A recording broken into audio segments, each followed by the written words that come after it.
طبعا انت ياما تقلك انت فاشل وعمرك ما هتوصل لحاجة، وشوف ابن عمك وشوف ابن خالتك، يعني حتى اهلك اللي المفروض يكونوا سند وعون ليك في الحياة هم اكتر ناس بيقولوا لك قد ايه انت انسان فاشل، وبيعملوا كده على امل انهم يقولوا لا احنا ابننا بعد ما هنحشف فيه ان هو قد ايه فاشل هيقول لا انا مش فاشل وهنجح وهوريكم. بس اهلك ما كانوش يعرفوا انهم مش الوحيدين اللي بيزرعوا فيك قد ايه انت فاشل، بل المجتمع كله بيقول لك قد ايه انت فاشل بطريقه غير مباشره يمكن. فبتيجي انت بعدين تفتح انستا وتشوف صحابك او زمايلك اللي في حتتك اللي جاب عربيه جديده واللي بيتجوز واللي بينجح في حياته وبيشارك قصص نجاحاته، وتيجي بعدين تشوف المشاهير اللي يا على المشاهير اللي كل لحظه في حياته لحظة نجاح وتفوق. ده انت حتى بعد كل اللي انت شفته ده وعاوز انك خلاص تبتدي شغل وتشوف وتدور على مستقبلك، تلاقي البلد فاتحه لك دراعاتها وبتقول لك تعال في حضن اخوك يا فواز، تلاقي عندك كهرباء بتقطع،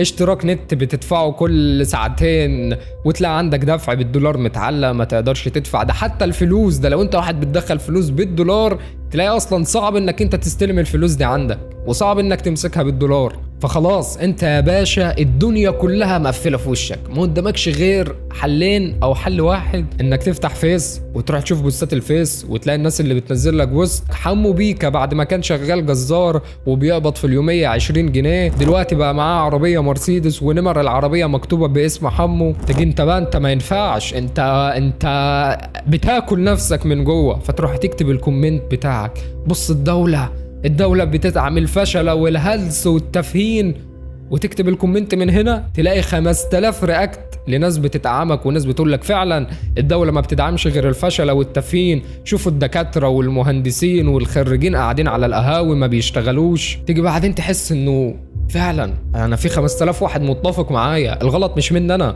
الغلط من اهلي ومن صحابي ومن المشاهير ومن الدولة ومن الناس دي كلها. وانت كل اللي انت بتعمله انك كل يوم حرفيا اكنك بتجيب حقنة وبتسكن نفسك وبتسكن الالام اللي انت بتحس بيها. انت حتى حسيت بالراحة في البداية وانا بقولك ان كل الناس دي ضدك وانك انت ضحية فعلا، انت مش فاشل. بس لا، انا مش عايز اوهمك، انا مش عايز اخدعك، انا اقدر بكل بساطة اوهمك واقول لك شوف الناس دي كلها ضدك، اهلك ضدك، المشاهير ضدك، الدولة ضدك، واديك مليون عذر ضدك واسكن جراحك واسكن الامك واقدر اوهمك واستفاد منك استفادة شخصية كبيرة قوي واطلع منك كمية فلوس كتيرة قوي لو انا بس بوهمك. بس اللي انا عايزه ان انا امسكك كده واديك بالقلم على وشك وافوقك واقول لك استنى، انا عارف ان كل حاجة ضدك بس في خيارات قدامنا. في البداية انا عارف ان احنا كتر خيرنا على الحاجات اللي احنا بنمر بيها وكتر خيرنا على الحاجات اللي احنا فيها دلوقتي، بس احنا مش من الناس اللي هتسكن ألمها. فما قدامكش غيرهم اختيارين، والاختيارين دول انت هتختار واحد منهم بس، والاختيار الاول هيحسسك بالألم وبالتعب والحزن،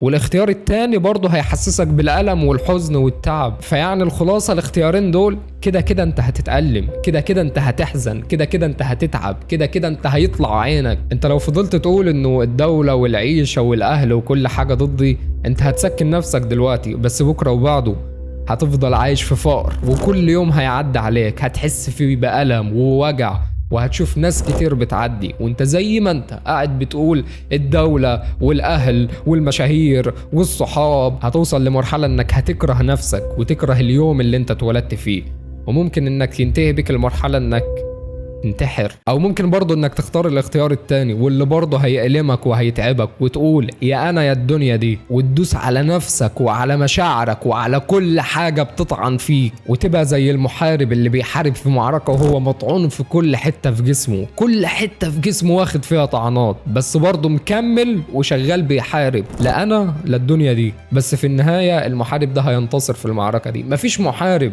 بيكمل حرب وهو مطعون فيها وما بينتصرش ابدا، لانه مين اللي هيغلبه؟ مين اللي هيوقف محارب شغال بيحارب في حرب وبرغم كل الطعنات اللي بياخدها دي برضه مكمل؟